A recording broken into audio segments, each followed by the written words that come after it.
Hi everybody, so today I'm going to show you how to make a clay paintbrush using a slab of clay, all of our clay tools, and our tracer. So what a slab of clay is just a flat piece of clay that I've cut right off the block for you. So what we're going to do is we're going to take our tracer and we're going to put it at a diagonal across our clay. You'll notice if you put it straight up and down it won't fit, if you put it to the side it won't fit. But if you line up the bottom here with the bottom right hand corner, it'll fit just perfectly. So I'm going to just kind of stick this on here. Then very carefully using one of your needle tools, you have a really pointed one that looks like this, and you also have a wooden one. You're going to trace your paintbrush tracer, just doing a really light line into your clay. And I'm not pushing all the way through the clay yet. I'm going to trace around the bottom. I'm also going to do a little marking where all the dots are.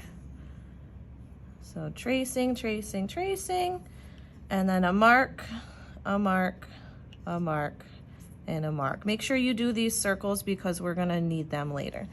You can pick your tracer up and you have your outline of your paintbrush here.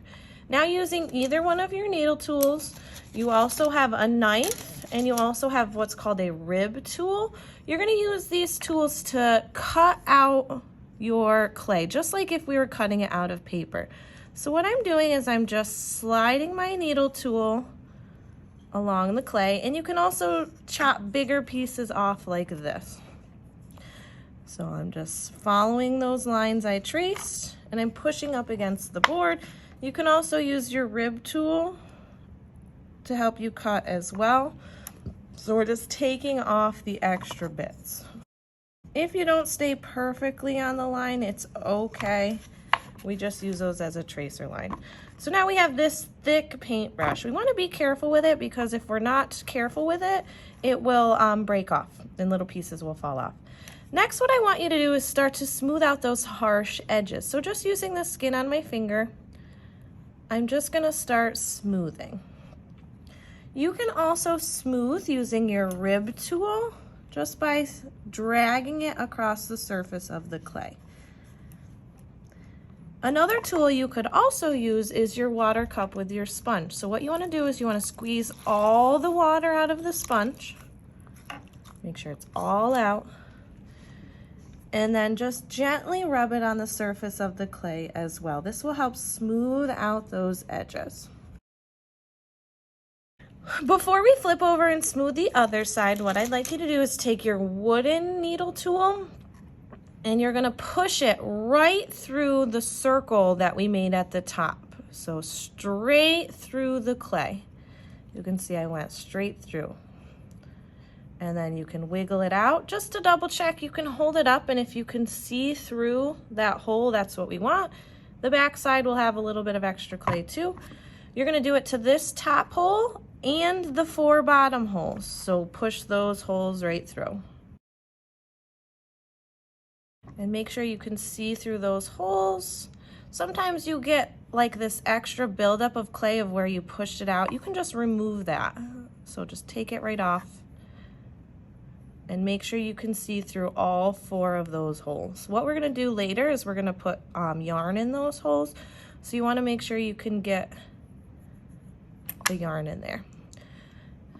Next, what we're going to do is work on smoothing of the clay. We did the front side already, but now we have to do the back side. So however you leave your clay is how it's going to stay forever. So if you have little lumps and bumps, they're going to be there forever. So really get your paintbrush to a good spot where it's really nice and smooth. And if you have any interesting spots, you can use your needle tool to take pieces away of clay. So really get it to a nice, perfectly smooth spot.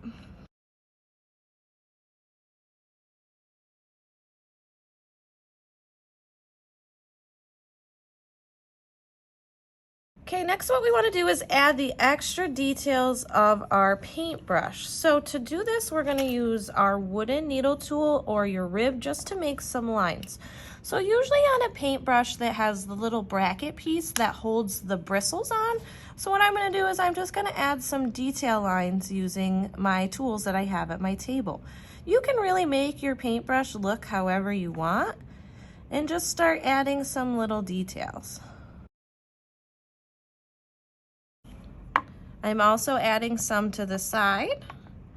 And we don't have to worry about the back because we're not really gonna see it, and that's where we're gonna write our name. So I'm gonna do just the sides.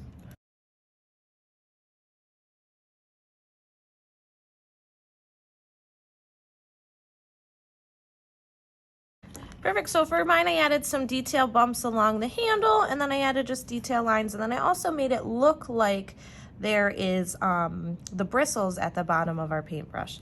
Last thing I would like you to do is flip it over using one of the needle tools.